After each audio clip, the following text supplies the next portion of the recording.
been a few weeks since you had Tez back there out with you. What was it like to kind of have him back in the fold tonight? Good. I think more than playing, I think it just helps with overall morale. His lively energy, but then, of course, when you get the ball in his hands, so there's a lot that comes with that. But we love Tez. We need him. He's a big part of what we do.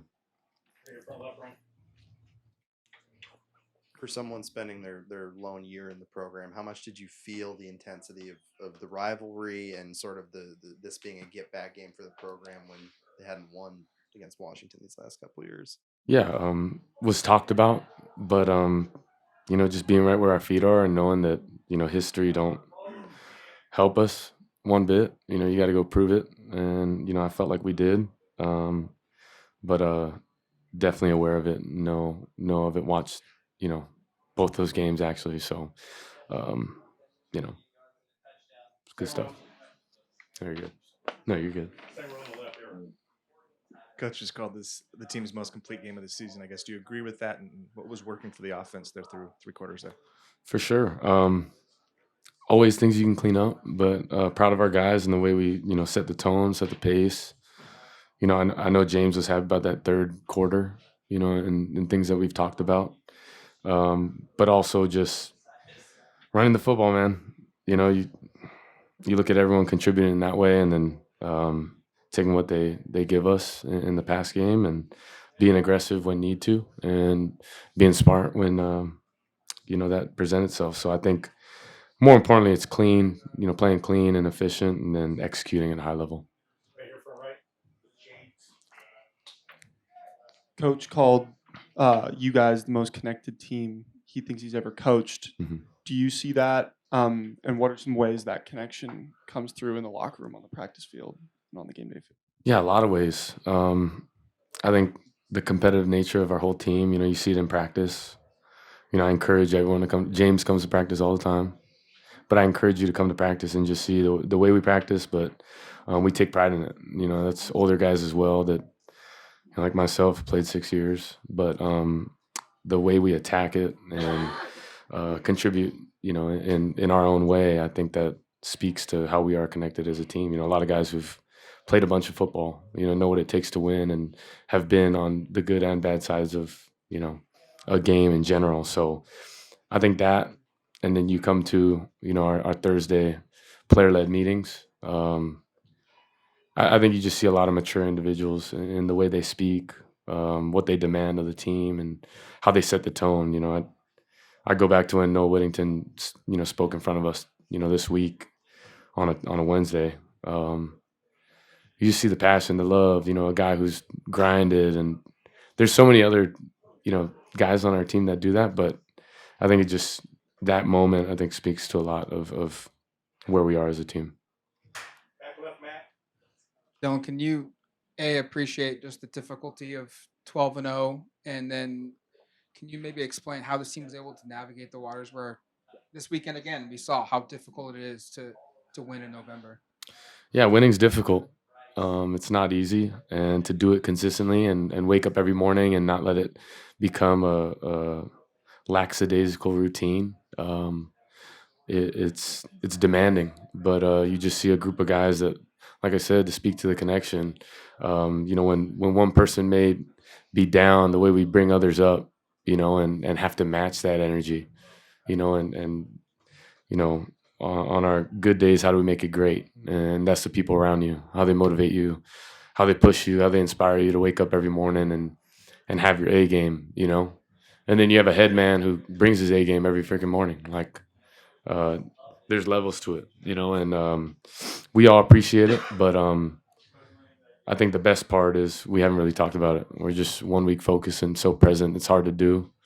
It's very easy for us to look forward to the future, but we've just been living in a time where tomorrow's fiction. Tomorrow's not real in our books. We're just focused right where we're at. Stevens has 10 sacks tonight, tying a program record. Just what was it like for you watching them do what they did out there tonight, and how helpful was that for you? Yeah, a lot of fun. Bunch of big smiles on my face, as we're on the sideline. But utmost confidence in those guys and the way they play. I can even go back to a fall camp scrimmage, and I remember we were putting the squad together, and you just see like the way we compete, and we go against those guys every single day, so we know what they're capable of. But I think that's our competitive advantage, the way we practice and the way we push each other. So super proud of the defense. Always proud of them, the way they attack, and they came to play today. Speaking on that, I know he plays on the other side of the ball, but Bryce Betcher had a huge game, forced fumble, really kind of flipped the game in that second quarter. What has he meant to this program? I know you've only been here a year, but what has he kind of meant to this team at linebacker? Yeah, it meant more than just to the program, but the city of Eugene. Homegrown guy who loves life, and loves playing ball, both baseball and football. But he's probably the hardest working dude I've been around too. When I wake up in the morning, I'm stretching and in the locker room, and like he's the guy I'm looking at. And like who, and Bossa as well. But like who wouldn't you want like who wouldn't want a guy like him in your locker room? I can't say anything but good stuff about him because he's just a dog, and he works. But he's even smarter than that, and you put all that together, it's a good recipe for a great player and a great person. This being your senior night, and what makes Eugene and this Oregon Ducks team different from the teams that you've been on in the past? Special year, but special people more importantly. I think as I've gotten older, I'm chasing people and I'm chasing memories. I'm not promised tomorrow. I don't know when my time is up, but that's what I'm chasing. And I think the more memories and the more great people you can be around, the more fulfilling your life is. So I would just say getting here, the great people that invest in you, that are extremely positive, and want to see the best out of you. I think it's a powerful feeling, and I'm grateful to be a part of it. I'm grateful to contribute to it. But I think you just see everyone involved, that makes this thing go, whether it's equipment staff, the training staff, our people down in our cafeteria, the people who take care of this building, that's all the people and all the support, even Duck Nation, it's people that, really make this thing go. So we're appreciative of them and just want to represent them in the right way. Front left, James. When you decided to come here 50 weeks ago, and the mission is to do exactly what you're doing, what is it like to be reaching this potential? And if you're chasing memories, what are those memories that stick out to you so far? Yeah, well, the memories are, I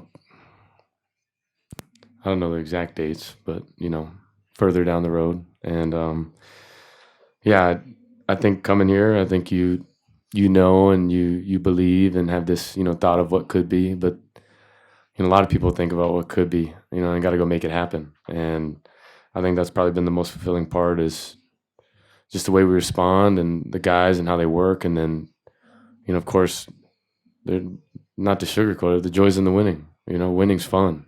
It's addicting. It's my drug of choice, I say. It's an addicting feeling, and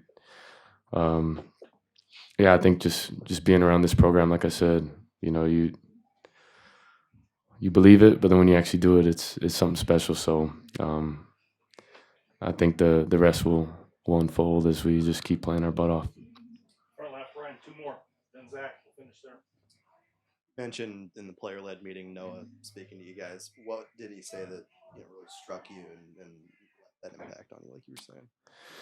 Just a guy who's been through a lot, and I think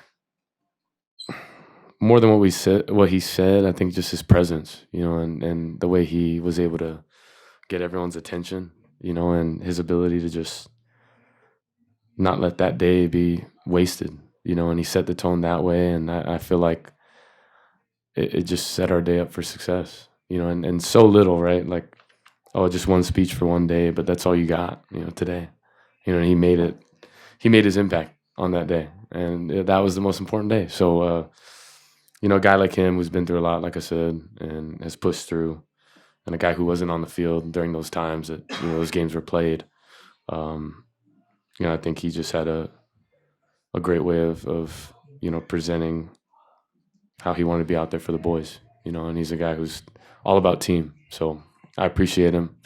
Mature individual, but just a great guy. So Last question, Zach.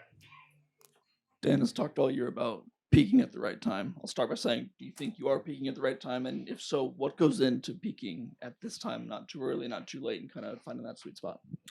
I guess we'll never know until that down the road comes. But I will say, I think the mindset's right, and the preparation and how we do things is right as well. But I think it's proving it every single week.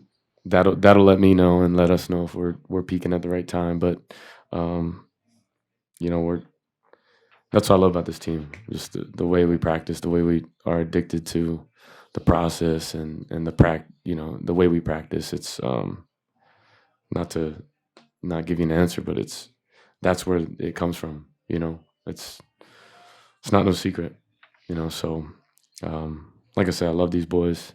Proud of them. Senior night has been more than special, and I love Eugene. I love Oregon, so I'm appreciative of it all. Thank you, guys. Appreciate it.